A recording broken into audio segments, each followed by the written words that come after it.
Good morning. This is Father Stephen Kelly from St. John's Church in Detroit. We're continuing our series of daily morning meditations where we generally look at one or another of the lessons that are assigned for morning or evening prayer, what is known as the daily office lectionary. And today for Friday, let's take a look at the lesson that's assigned for morning prayer from the second book of Kings. We've been working now our way through the kingdom, remember, has been divided. There's the kings of Judah who for a while did remain faithful until they finally apostatized, but the kings of the rest of Israel, they've gone full hog after false gods.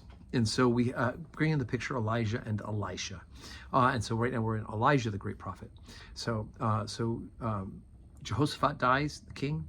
His son Ahaziah becomes king. And here we pick up chapter 1, 2 Kings 1, beginning at verse 2. And Ahaziah fell down through the lattice in his upper chamber that was in Samaria and was sick. And he sent messengers and said unto them, Go inquire of Beelzebub, the god of Ekron, whether I should recover of this disease. But the angel of the Lord said to Elijah the Tishbite, Arise, go up to meet the messengers for the king of Samaria, and say unto them, Is it not because there is not a God in Israel, that ye go to inquire of Beelzebub, the god of Ekron? Now therefore thus saith the Lord, Thou shalt not come down from that bed on which thou art gone up, but thou surely shalt die. And Elijah departed. And when the messengers turned back unto him, he said unto them, Why are ye now turned back? And they said unto him, There came a man up to meet us, and said unto us, Go, turn again unto the king that sent you, and say unto him, Thus saith the Lord, It is not because there is not a God in Israel that thou sendest to inquire of Beelzebub, the god of Ekron? Therefore thou shalt not come down from that bed on which thou hast gone up, but thou surely shalt die. And he said unto them, What manner of man was he which came up to meet you, and told you these words?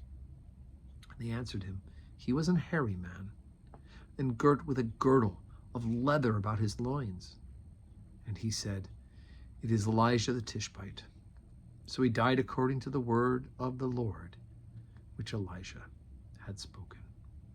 All right, so of course we know the Samaritans end up being people who are completely apostate. Here he is, there's a God in Israel. He should go to the God of Israel and ask God for his mercy and should go to him for prayers and go to the prophets who are recognized and receive such oracles from God. Instead, he goes to Beelzebub. Now, you've heard Beelzebub, but if you look at the way that word is written, it's Baal-Zebub,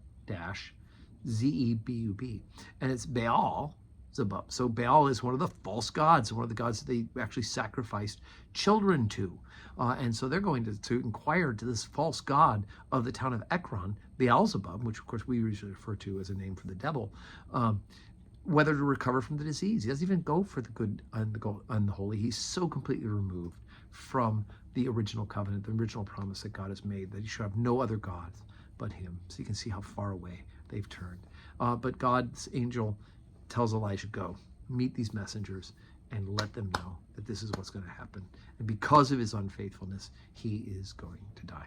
And believe me, we work through the second book of Kings. There's going to be a lot of stories about the people, short-time kings, or even some of the longer-time kings, who some of them start out a little faithful and then become unfaithful, and the consequences are tragic. So today's Friday. We don't have public worship here at St. John's today, but I hope that you will say your prayers and know that we are praying for you as well as we move our way towards Sunday and our public worship once again. Also keep the Diocese of Michigan in your prayers for our diocesan convention this weekend.